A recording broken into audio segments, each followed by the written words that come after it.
This is the Detroit Sports Podcast Network. What's up, Detroit sports fans? Welcome to the Fan Report, a show made by fans for fans, powered by the Detroit Sports Podcast Network. I'm Nick, and with me is Andrew's going to give us this week's topics. As you guys probably well know, Nick and I are tired of hearing all this Cade Cunningham trade talk, but we kind of want to spin negative into a positive here. We're going to use all this trade talk to try to give you guys what we think is Cade Cunningham's true value. We also have some Avery Johnson comments we're going to talk about. That's about it. It's a Fan Report. All right, well, obviously there's not a ton going on. Again. Week to week. I mean, tonight's the Home Run Derby. We have that. Derby. Which I think, so I guess I'm going to kind of pivot here, and I'm going to start off with a little bit of that. And the reason is because I feel like Major League Baseball has the same exact problem that the NBA has when it comes to their Home Run Derby in terms of the slam dunk contest. And the lack of excitement that now surrounds it be in anticipation because of the fact that stars are choosing not to compete. You had two of the top three home run hitters in the first half of the season in Fernando Tatis Jr. and Vladimir Guerrero Jr. opt out, choose not to compete tonight. You obviously have Shohei Ohtani, who is number one, but regardless, the thing is when it comes to these, and I know these little exhibitions, like the little contests are more so gimmicky and pointless than anything, and all they do is risk injury, blah, blah, blah. But at the same time, it's a way for you to grow your game, grow your sport, grow the fan base, encourage younger people to see it, develop a liking of it, and get involved. And then maybe you end up building a fan or growing a new fan or maybe a new player. Mm-hmm. And seeing that, because I'll be honest with you, I think baseball probably is the worst sport of the major four when it comes to marketing their stars, which is why you see guys like Aaron Judge going on a comedy show in the heart of New York, like going around Central Park and asking people questions about the Yankees, Yankee fans about the Yankees, and they have no idea that he's Aaron Judge. Mm-hmm. And it's not like we're talking about average dude here. Aaron Judge is 6'8". It's hard to miss him. And they have no idea who he is. And that's one of the biggest names on that baseball team in New York, in Central Park, land of Yankees, and they don't even know. And so baseball has a big problem with recognition and brand development, whereas the NBA obviously is a lot better about it, but I still think they have a problem when it comes to their All-Star weekend and the slam dunk contest, and it's only nobodies that are in it. Nobody cares about Nate Robinson, really. Let's be real. Granted, that was just the first name that came to my head, but gone are the days where the big names are in it. And, the Dominique Wilkins, the Michael Jordans, the Kobe Bryants, the Vince Carters of the world, they're not in it anymore. The big closest thing you have to a star in the slam dunk contest was Zach LaVine before he got big, before he broke out. Yeah, him and Aaron Gordon. Those are the closest things you had. And Aaron Gordon, I wouldn't really consider a star. He hardly was productive on a Denver Nuggets team in the second half of this year. It's it's almost like, what's the point of doing these contests if you're not these contests are there to crown the best at what they are. Mm-hmm. Slam dunk contest is to crown the flashiest and best dunker in the league. The home run derby is to crown the best home run hitter in the league. But what if the best dunker is someone who isn't necessarily a star in the league? And that's fine. That's wonderful. I mean, so be it. But at the same time, these people are here to watch these stars. They want to see guys like LeBron. Granted, not anymore. He probably can't even dunk anymore. That's joking. But they're there to see the big names, the names that they love and watch. And in terms of baseball, I'd argue it's even more important because of the fact that depending on the league you're in, you don't get to see some of these guys at all over the course of a season. Like, as a Tigers fan, you don't ever get to see Fernando Tatis Jr. in person this year, or even in a game with your team, because the Tigers don't play the Padres this year, because they're in the National League. So your one chance to really get to see this guy play or do something on a grand stage, and he decides to opt out. And I put a lot of the blame on the players, obviously, in terms of both sports, but I also put a little bit of blame on the league. And I know baseball has tried, and they've tried hard, changing the format, even offering up $1 million prize to the winner one year. But in terms of at least baseball, it's gotten to the point where you almost need to mandate it because you need to grow your sport because baseball is dying.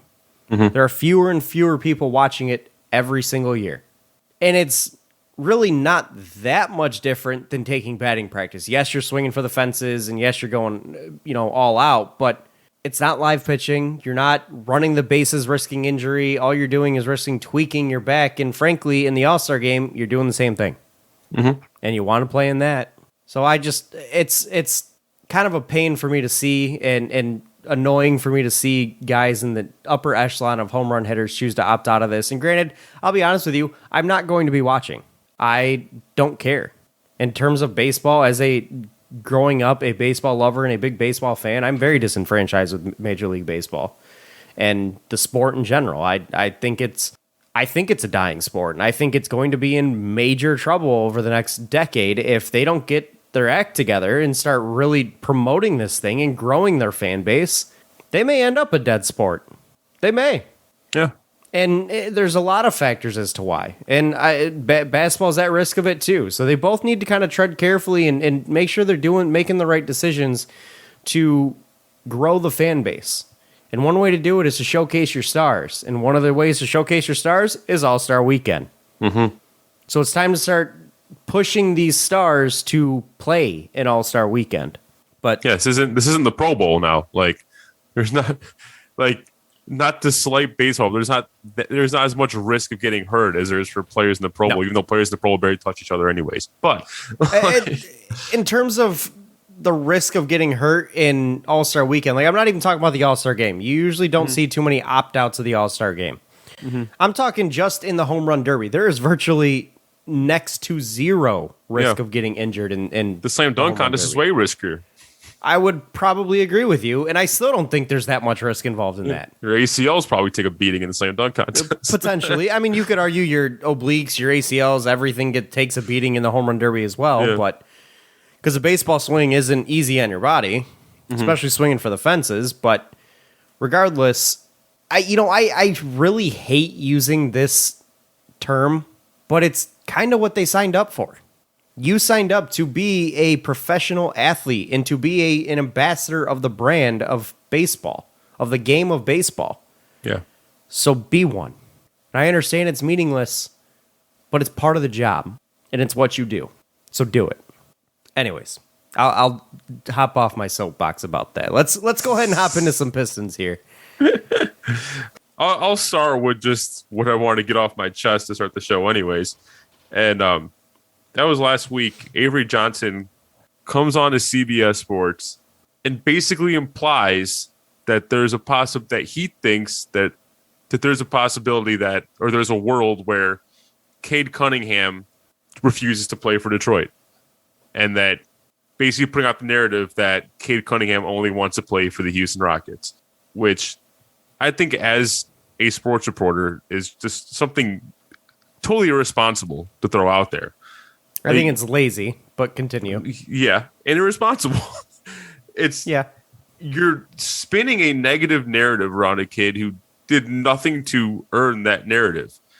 And if you put someone out like that and that catches fire, you could start ruining a kid's reputation for no reason. Right, you could definitely negatively affect his reputation. You could get a lot of fans here in Detroit who is the team that is going to draft him. Will take it as fact and be like, and just turn against him. He doesn't even want to be here. Yeah. And also, there's been no indication of it. Not saying that Cade Cunningham is ever going to come out and say, I don't want to play for Detroit. But from everything we've seen, he seems to be pretty excited to absolutely. I'm Detroit. Pretty sure he's even said as much as I'm ecstatic to be a future Detroit Piston. All I've seen is that he's extremely excited to become here. And I'm even just referencing the draft party video of him too. Like, he seemed pretty excited. His whole squad seemed pretty excited. And I mean, I get if someone wants to believe that he would rather play for Houston because it's closer to home. Well, I mean, he's from Texas. Yeah, because he's from Texas. But like you could also make the argument that he's from Dallas and Houston's his rival. Like, it's all speculation, and I think it's so irresponsible to throw out that kind of narrative just based on pure speculation with nothing backing it. And it will just irked me, and I wanted to bring it up. I think it's lazy reporting, and I think it's somebody just trying to create noise where there isn't any. He's obviously a pusher and a mover for the Houston Rockets and wants to create some doubt in the mind of the Pistons. Maybe it pushed them to trade the pick, Avery Johnson is a Texas guy. He is, like, and he let his biases show. Right, and he coached Dallas, I'm pretty sure. Yeah, I think so. And it won't sway the Pistons. Played for San Antonio. I have no idea. But Avery Johnson is a nobody to me. It's not going to sway the Pistons in any way.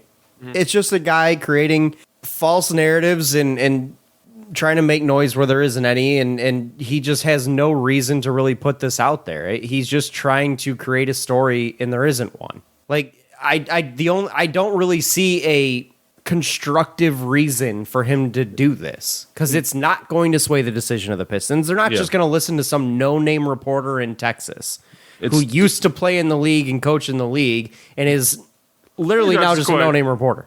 He's not quite no-name. He's a respected NBA veteran, but so who cares? So is anyone. Like, anyone who's a head coach.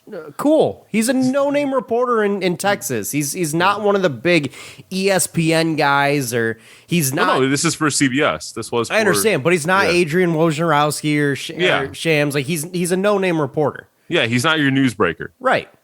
Yeah. So for him to come out and try to break some news, he's just creating nonsense there. And it's not going to affect the Pistons in any way in what they want to do. Until they hear directly from Cade Cunningham's mouth or his camp, and they can confirm if it's from his camp that he doesn't want to play here, they have no reason to believe otherwise. So for Avery Johnson to come out and start all this, it's like when you hear about the quarterback that's going number one overall, or the prospect in the NFL going number one overall, and then you hear, oh, he did really bad on his history test in high school, or, oh, he doesn't work out as much as he should. Just the lazy reporting, and it's prospect fatigue at that point when it comes to the NFL draft. Here, it's a reporter just trying to cast some doubt in the minds of scouts, and it's stupid. And in all reality, it's there's zero constructiveness to it, because no scout worth his weight is going to ever put any value in what Avery Johnson has to say. Because he's a nobody when it comes to Detroit. Yeah, and it's biased reporting. Like, you can't tell me he's played for San Antonio, Houston, and Dallas, and he coached Dallas. Like, you can't tell me he's not someone who wants a Texas kid to play for a Texas team. Like, right? No, exactly. Like, it's just stupid. It's biased reporting, and it annoys me, because it's not. You never hear that kind of narrative when other teams had the number one pick. It's just bothering me that Detroit has the number one pick, and all of a sudden you're hearing Detroit should trade it. He should opt out. He should I demand disagree not to with play. that. I disagree with that, because you heard a bunch of people talking about, oh, Trevor Lawrence is going to do it to the Jaguars. You hear it almost every year when there's a clear number one, and the team at the top isn't one of your blue bloods or your LAs or a big. Oh, I heard it all the time. I heard it all the time. Jacksonville's a given. I heard it almost every single week. You hear it with any time there's a prospect that's number one, and it's not, and the team that's picking number one isn't one of your big time media markets. That's you hear it every time, and it's tired, it's annoying, it's old, and there's never any truth to it. Almost. And then people want to turn around and complain that there is any balance in the NBA while pushing the narrative of trying to opt out to play for bigger teams. But anyway, so we're going to move on from that, though, and talk a little bit more about Cade here. So, again, Nick and I have been pretty vocal that, and as you probably just told from that last segment, that we're kind of tired of this narrative of trying to trade Cade Cunningham or trying to maximize the deal for first-round pick, move back to 2, take Jalen Green, and just the narrative's being spun that the Pistons should trade the pick. But there's a lot of the reporting going out. Pick. Yeah, exactly. And we just want to do something with it. And we're going to preface it by saying we're not trading this pick. But what's going to happen here is I have a list of potential trades well, not I should say potential trades. I have a list of trades that James Edwards of The Athletic wrote up, where and he actually sent these trades to the beat writers of the different organizations that the trade is with. Nick has not seen these trades, and Nick's basically going to put on the GM hat for these different organizations, and he's going to tell us if he was a GM of said organization, would he make this trade for the number 1 overall pick? And basically, my goal here is we're going to use that to kind of gauge what kind of value we have on our hands with Cade Cunningham and just how valuable this number 1 pick is now. Maybe how foolish it is to trade it. We'll see. Before you get into that, I'm going to say this. Yeah. If I'm Troy Weaver's boss and he trades that pick, I'm firing him immediately. So if you're Tom Gores. Yes. Well, yes. If I'm Tom Gores, I am firing Troy Weaver immediately. I don't care what he's done. I don't care what he gets in return. You have a chance to get a potential generational talent in Cade Cunningham, who is believed to be a generational talent, consensusly across every scout in the league believes he is the number 1 guy. You don't trade that pick. And if you do, goodbye. Go pack your bags and try to be too cute somewhere else, because we ain't doing that here. Just out of curiosity, you would let's say he traded, move back to 2, got Jalen Green. You wouldn't wait to see what happens to Jalen Green. Maybe he turns out to be insane. Fired immediately. Because frankly, even if Cade Cunningham doesn't work out in this league, every other team would have made that same mistake in taking him. Every other team in the league would have taken him number 1. Now, I know, yes, I'm jumping the gun. You can argue, oh, maybe Jalen Green works out and Cade Cunningham doesn't. Sure, fine, dandy, wonderful. I don't care. I might even say Cade Cunningham doesn't. I'm like, what if Jalen Green ends up being really damn good and you just got an insane value for... I'm not saying I believe it's going to happen, but you got insane value for what might not be that big of a drop-off. That's what I'm saying. Don't care. I want to win now. I'm on the same boat as you. Jalen Green probably ain't the guy to get us to win now. No, I'm of the belief with Jalen Green is he is going to be one of the best offensive talents in the league, but not the type of guy you can build around, because I haven't seen him put the effort in on the defensive end, and I just need to believe that he's a winner, and he doesn't have those intangibles that Cade Cunningham has that would value so highly. So no, I completely agree, and again, that's why I say if you pass on Cade Cunningham or trade the pick, I really don't care what you get in return. Go take a walk. It's you don't pass up a 6'8" point guard who basically doesn't have a weakness to his game. Right, exactly. That'd be like, and I know it's not. I know it's a bad comparison, but that'd be like the Cavs passing up on LeBron or Kyrie. Like, you don't do that. And if you do that, you should be fired. Yeah, but that's why we're spinning this topic the way we're doing it. Is we already know we're going to say no. As Pistons, as if we had the Pistons GM hat on, I want to know if you would say yes or no if you had the other team's GM hat on. Yes, that's how I want to know. There's the answer to all of them. Yes. If you said yes to all of them, then I know that the value of that pick is as high as it can be. So that's where I'm trying to gauge it, is how many of these you actually say yes to as the opposing GM. Let's hear it. All right, the first one's with the New Orleans Pelicans. The Pelicans would trade us Brandon Ingram and the number 10 overall pick in the draft for number 1, Corey Joseph, Mason Plumlee, and Josh Jackson. Oh my God, if I'm the Pelicans GM, I'm doing the helicopter dance to that trade. Hell yeah. My God. Oh God, oh boy. I am, wow. If that trade were to happen and I'm the Pelicans GM, I am stripping naked and streaking around the arena. So you'd probably be shocked to find out that the Pelicans beat writer says he doesn't think the Pelicans would do this trade. Fire him immediately. So basically, the Pelicans beat writer Will Gullery, his reason was that the Pelicans are facing a ton of pressure right now to surround Zion Williamson with enough talent to make the championship. Hello? And he's saying shipping an all-star talent the way like Ingram for an unproven rookie will throw off the timeline and throw a bunch of uncertainty into the way they're building the team. I like Brandon Ingram a lot. He ain't Cade Cunningham, and he never will be. And I know I'm saying, how can I? And I know you're going to say, how can you say that about a guy who's a rookie and unproven? Well, in this league, you got to take risks and you got to take chances. And when you get a more chance so a type of to player get, too. And when you get a chance to get a generational talent, you go for it. You swing. But yeah, no, I agree. If I'm on the Pelicans, I do this trade. It's not like Zion is 25 years old. All right, I think the timeline is going to work out just fine. Even at 25, I think the timeline would be okay. Even at 26, I think the timeline would be okay. Hell, even 27. Zion's what, 20? Isn't he 20? I think he's 21 now. 21. He's 21. Yeah. He just turned 21, actually, last week. You're fine. I'm not worried about it. It ain't going to take Cade Cunningham till he's 30 years old to hit his prime. All right, Sacramento Kings. Kings trade Tyrese Halliburton, the number 9 pick in the draft, and a 2023 first for the number 1 pick in Mason Plumlee. See, this one's kind of interesting. And yes, I would do the trade, but there is a little bit of pause with this one because it's not like the Kings are one player away from winning. So if they're willing to take a step back in their rebuild to ensure that they have one of the better talents in the league on their roster and continue to build around him as opposed to a guy like Halliburton, then yeah, I'd absolutely do it. But it's going to depend on where they want to go with their rebuild because in all reality, trading Tyrese Halliburton and 2 first-round picks, you are probably taking a little bit of a step in pushing your rebuild back a little bit. But not to mention, I wouldn't know what to do with the rest of that backcourt too. Well, I mean, Buddy Hield and De'Aaron Fox. Oh, and De'Aaron Fox is true. But either way, I'd still do it. Yeah, no, it's Cade Cunningham.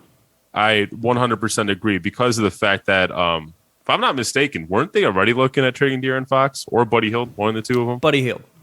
Was it Buddy Hield? Rumors are that Buddy Hield could end up with the Lakers. That's the latest rumor I heard. The Lakers and the Clippers both are reportedly possibly looking at him. So you're telling me worst case scenario is doing something similar what the Pistons are doing, have 2 primary playmakers on the court at the same time? Ain't nothing wrong with that.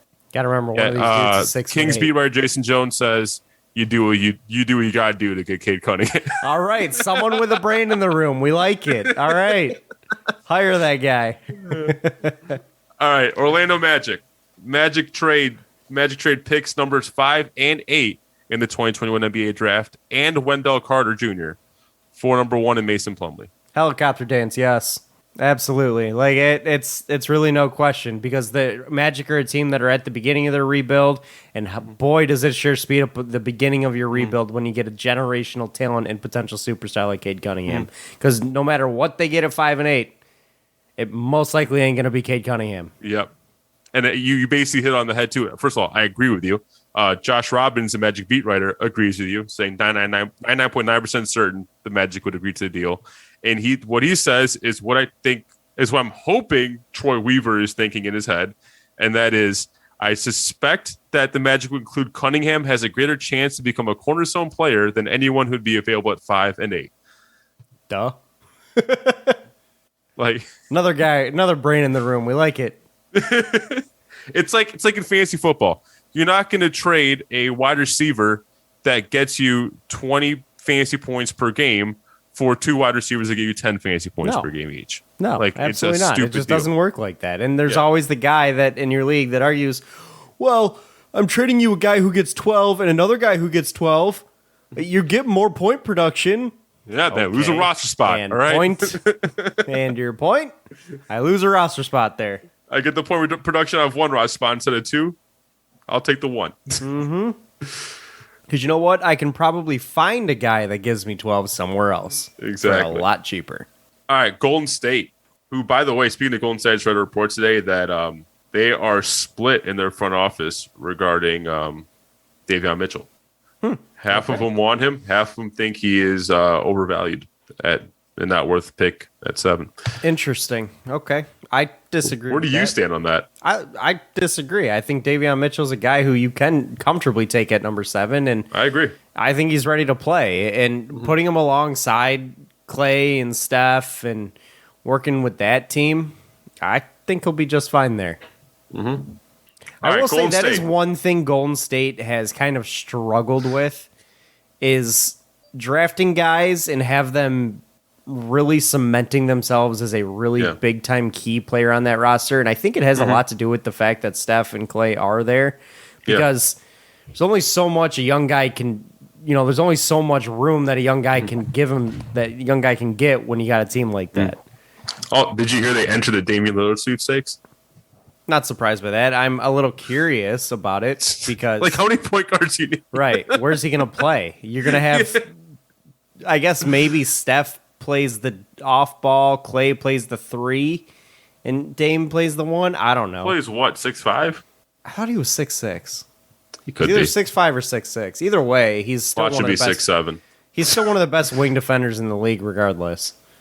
And He's it's small 6'6". ball. He's 6'6". Okay, he could easily cover the wing. He could be with a the small ball 3. Yeah. All right, Golden State. I'm gonna have some fun. Can you predict what this trade is? Golden State. So it's their pick, James Wiseman, and their pick next year?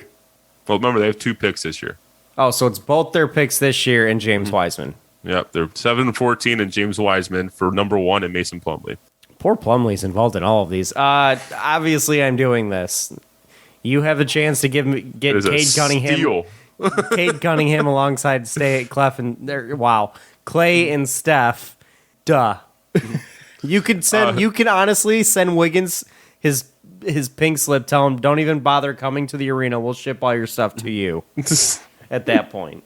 Yeah, the Warriors beat writer Anthony Slater basically said that he would, first of all, he would do this trade, and he went to the point where he says how he doesn't think that Detroit would do this trade. It basically depended on how much they actually do value Wiseman, which I don't. After his first season, I don't value him nearly as much as I did coming into the league. Nah, but I still think he's a good player, but nah. It's the same scenario as the last trade we discussed. You're splitting up your number 1 pick for 2 lesser picks, and you're devaluing yourself, and and all you're getting in return is James Wiseman. You also got to remember the Pistons are not in a position anymore where 2 high round picks, like the Magic, for instance, at 5 and 8, like the Pistons are not in a position where 2 high round picks would further along the rebuild and put them in a really good position to get things back on track. They're not there anymore. Maybe 2 years ago we would talk about it, but now not so much, because in all reality, add Cade Cunningham to this roster, maybe a free agent signing here and there, and they're competing. Yeah. So they are just a Cade Cunningham away from competing at this point. I know a lot of teams are, but the Magic probably aren't. The Kings probably aren't, maybe, but the Pistons probably are. So it's tough for me to sit there and say that, okay, maybe trading back and getting 2 picks is good, because those 2 guys, one of them probably doesn't immediately produce, and if they both do, they're not going to be at a level that the Pistons are going to need somebody at. So it just doesn't make sense for a team that's in the position that the Pistons are, or that the Pistons are in. Yeah. 2 picks is not better than 1 at this point. Agreed. Not in the Pistons situation. And it's because what the Pistons need is that big star, and Exactly. And that's what they're missing. That's in all reality, the biggest thing. And I'll even say it, one of the few things left that they're missing. yeah. All right, we're halfway through. Next up is OKC. Thunder trade the number 6 overall pick and Shai Gilgeous-Alexander for number 1. Yes, I'm doing it if I'm the Thunder, absolutely. I like SGA a lot, but I have a chance to get Cade Cunningham to do what you do. You do what you can. Yeah, you're basically. I agree with you. And you're basically right on par with, again, the Thunder's beat writer Andrew Schlecht. You gotta do what you gotta do to get Cade. As much as you love Shai Gilgeous, you get younger and a guy who could potentially be better than Shai Gilgeous-Alexander, Who's projected to be better and a lot better. I just want to play devil's advocate real quick. I just want to throw a scenario out there and let me know what you think of it. What would you think of a backcourt of Shai Gilgeous-Alexander and James Bouknight? And Killian, too. I forgot about Killian. Not as good as any backcourt involving Cade Cunningham. Okay. But the Thunder beat writer had an interesting spin on this, though. He basically said that, again, like we said, Cunningham offers higher upside, potentially, than Gilgeous-Alexander, but in the immediate term, makes him worse for what's going to be a pretty loaded 2022 NBA draft class, and thinking that it would land them a top 5 pick, which is a pretty sound strategy. It's a tank strategy. I don't know if Cade Cunningham is going to be that bad where it's going to allow. Then again, the Thunder were aggressively tanking regardless. So yeah, and you also got to remember this is a league, and out west especially, it's a tough conference. So you could argue even with Cade Cunningham, if there's not much surrounding him, and there's really not too much surrounding SGA out there, so there wouldn't be around Cade Cunningham, you probably still can be a pretty damn bad team. Yeah. All right. Toronto offers number 4 overall and OG Anunoby for number 1 Mason Plumlee and Corey Joseph. Yes, I'm doing this if I'm the Raptors. They're a team that's kind of in a holding pattern, so to speak, where they're trying to decide if they're going to rebuild or if they're going to go at it one more time. I know you got to love the youth of OG Anunoby and his progression, but adding Cade Cunningham to go alongside Pascal Siakam and possibly Fred VanVleet as well, you're automatically in a spot where you may not be ready to win this year, but you probably are next year. So absolutely would I do that because that solidifies your core if you're the Raptors. Yeah. Not to mention, Plumlee fills a hole at center for the does. Raptors. They can stop playing Siakam at the center and play him at the 3-4. So absolutely, you nail down your core if you're the Raptors, and frankly, your pick is good at 4, and Anunoby's good, but Cade Cunningham's a lot better than probably both of them. So I would absolutely love to see, if I'm the Raptors GM, love to see a core involving Cade Cunningham, Pascal Siakam, and Freddie VanVleet. So, oh my God, that backcourt would be so fun. Oh, it'd be filthy. Much to my surprise, Raptors beat writer says that he would be willing to offer whatever it takes in draft equity, but he's not willing to part with OG Anunoby to get the deal done. He's stupid. But anyways. He says, I think the Raptors would prefer to have the combination of Anunoby and whoever they land at 4 rather than Cunningham alone. Cunningham alone, that's not even true, though. He says Anunoby is only 23 and under a very good contract for 4 years. Is Fred VanVleet a free agent this offseason? I'm pretty sure he is, but I would think because there were rumors of the Pistons recording him. Right, but I'm pretty sure if you have a chance to get Cade, he's possibly looking at re-signing. I would think, at least.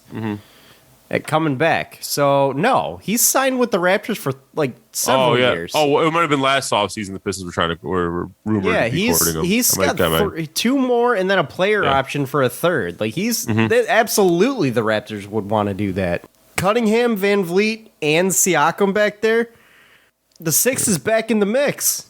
I think this is a classic case of wow, you straight up missed one of the best lines I've had on this entire show. All right. The 6 is back in the mix. All right, fine, whatever. I get you. All right. All right, just going to let that glaze over. It's cool. That didn't hurt or nothing. All right.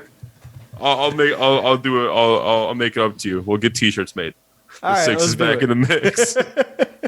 And it'll be, instead of mix, it'll be like M and 6. That makes 0 sense. But yeah, I think this is a classic case of someone of a team or a fan of a team or a reporter of a team over, for example, in fantasy, you tend to overvalue your own assets, and I think this is a classic case of overvaluing your own players. Exactly what the Pistons did with Andre Drummond, and look what happened. But yeah, I think it would be a mistake by the Raptors if they said no to that deal. I do too, absolutely. Moving on to Cleveland, Cavs trade number 3 overall, a 2023 first, and Isaac Okoro for number 1. Hell yeah. You kidding me? Absolutely. It's beautiful for the Cavs because I don't think they really want, both Mobley and assuming Suggs is who's there, or even Green, none of them are that great of a fit with what they have right now. They have a crowded backcourt and they have Jared Allen. Well, I mean, Mobley might be your best bet. You could make the argument that, Mobley, obviously, you could move around a bit because of his ability to move around. You can make the argument that Darius Garland comes off the bench as a big-time scoring 6th man, and you have the backcourt of Sexton and Cunningham, but then you have to make sure that the chemistry between Cunningham and Sexton work out, because we all know Sexton's a well-known ball hog, and if you're taking the ball out of Cunningham's hands, that's a no-no. It's a no-mas. So you definitely have to make sure you nip that in the bud and get things straight right away. But you could make it work. When you have a chance to have a star, you could definitely make it work at building around him. Because is Sexton the guy to build around? That's the big question mark right now.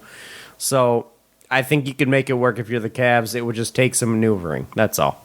And honestly, I don't know about you, and maybe it's just me being on the outside looking in for Cleveland fans, but Isaac Okoro, I mean, he was solid, but I don't think he's that valuable a piece that you're gonna you're giving up a huge part of your core by trading Isaac Okoro. I'll be honest with you. My opinion on Isaac Okoro is he will be a middle of the road player, like middle of the road rotational guy in this league. I don't see big time production. I don't see superstar status or even star status or borderline all-star status. Like I see a player that produces some nights and disappears other nights. Well, here's what the Cavs beat writer says. He did say this is an enticing move. He views Cade Cunningham as a big wing player who can initiate. So he would want to play Cade Cunningham probably at the 3 is what it sounds like. As like a point forward type position, Yeah. I can see that. And I'll be honest with you, I can see Dwayne Casey running Cade Cunningham that way a little bit this year too. Yeah, I can see it. But he says, even so, Cleveland would be hard-pressed to include Okoro in this trade package, since they view him as a piece of young core they want to continue building around. So he would say no to this. This is Kelsey Russo, Cavs beat writer. Well, you know damn well anything coming out of the state of Ohio is not going to be very smart. So there's your answer. Well, if we had any Ohio listeners, we don't anymore. But no, I think it's another class again, like just like the Toronto one. I think it's the classic case of overvaluing your own players. Anunoby at least is somewhat deserving of that. Mm-hmm. What the hell has Okoro done to make you want to overvalue the guy? He's played some nice defense and made a couple nice shots. Again, what the hell has Okoro done to make you want to give him that recognition? Anyways. All right, and now for the final team, and what I had said was the only team I'd even pick up the phone for, the Houston Rockets. Rockets trade number 2, number 23, and their own 2023 first for the number 1 overall pick. Wait, repeat it again. Number 2, number 23, so 2 firsts this year. Okay, and their own first round pick in 2023. Nah. Well, if I'm the Rockets, absolutely. Excuse me. And the reason is because it's, again, a situation where this pushes your rebuild forward big time. Because you do have some pieces in Houston that you like. In Kevin Porter Jr., in Christian Wood. You know, you've got some pieces there that are pretty good. And Kenya Martin Jr. as well. So you've got some guys that you can build with, but not necessarily build around. Well, Cade Cunningham's a guy you can build around. Mm-hmm. So you launch your rebuild probably 2 years ahead of schedule by adding Cade Cunningham to your roster if you're the Rockets. So you don't necessarily need, because they've got 3 first rounders this year. So you add, I believe so. So you add another first round pick to it this year to go with Cade Cunningham. You mean to tell me that the Rockets would be getting Cade and another first round pick this year? That's a home run. And absolutely, the Rockets would want to do this. Yeah, I agree with you. If all you had to give up was if all you had to give up this year to swap 2 for 1 is number 23, and then future first round pick, I think it's an easy deal for the Houston Rockets. And I also think, well, real quick, let me tell you what their beat writer said. Their beat writer basically talked about the opportunity costs of taking Cunningham over Green or vice versa. And he says that he would do it from Houston's angle, or he believes Houston would do it from their angle, based on how but coming. But no, there's no but. Okay. Just based on how internally they see the next couple seasons panning out. And he thinks that with Cade Cunningham, they'll be competitive enough in 2023 where that first round pick will not be as valuable as it would be without him. Like I said, it pushes their rebuild forward 2 years. Mm-hmm. Which I think might be the most telling sign of just how valuable Cade Cunningham is. If you're telling me the difference between Cade Cunningham and Jalen Green is you think your pick 2 years from now is going to be not very valuable versus very valuable, I think that speaks for itself. Right. If you're sitting here looking at if the Rockets, who are the team wanting Cade Cunningham and trying to sell you on the number 2 pick, are telling you that getting Cade Cunningham over Jalen Green will cause us to be winners in 2 years when we wouldn't have been with Jalen Green, then that's straight up them admitting how much better Cade Cunningham is than Jalen Green and how much better he would be for their organization and any organization, frankly. Yeah. So, and I agree with them. And I would do do the trade if I were them. Absolutely. And that's why I'm saying it would move the rebuild up 2 years. They'd probably be competing by 2023, and that pick wouldn't be very good. So there's your answer. Absolutely. If I'm the Rockets, I do that. And if I'm the Pistons, I say hell no. And again, none of these trades, I'll be honest with you, none of these trades even came close. No. If I'm the Pistons, I don't want a bunch of draft picks at this point. I don't. Because, frankly, I don't want to just sit here continuing to suck year in and year out and going, oh, don't worry, though, we got 2 first-round picks. So what? I want to eventually win in this damn town. Yeah, 99% of draft analysts will tell you we have a future superstar in our hands. So what you have to give me is a young superstar. That's starting talk. Like, there's it's the old tired saying of 1 in the hand is better than 2 in the bush or something like that. Yeah. You got Cade Cunningham in the hand. It's way better than what you could potentially get elsewhere when you got 2 picks. Yeah. Like, I want to win at some point in this town. I don't want to keep pushing it along and continuing this rebuild until maybe finally at some point we get something. Well, guess what? We got something now. Like, we don't need to keep pushing it back and continuing this rebuild.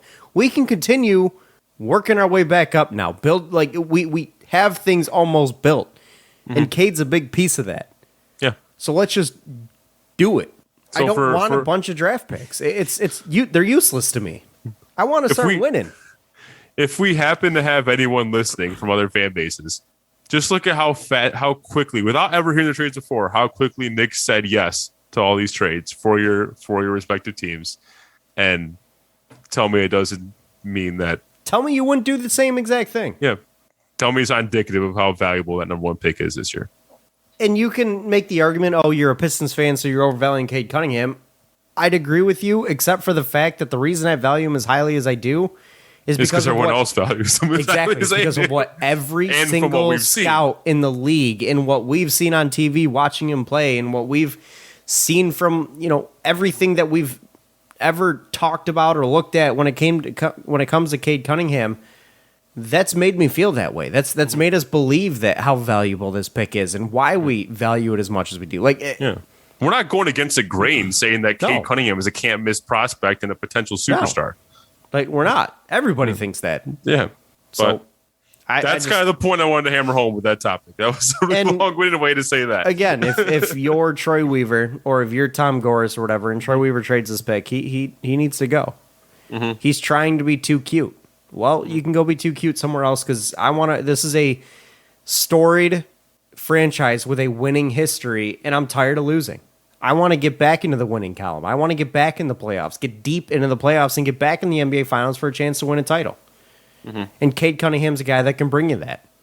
And he's a lot, and yes, I know you can make the argument for Jalen Green as well, but Cade Cunningham's a lot more of a sure thing in that regard. Yeah, I never believed we'd be in this position. I had my heart set on Jalen Green. I bought myself into Jalen Green. And I love Jalen Green a lot, and I'm not he's my dogging favorite him in any way. Outside of Cade Cunningham. I'm not dogging Jalen Green in any way, but he's not Cade Cunningham. And like you just said, I never believed we'd be the number 1 overall pick because, we just don't get that lucky in this town.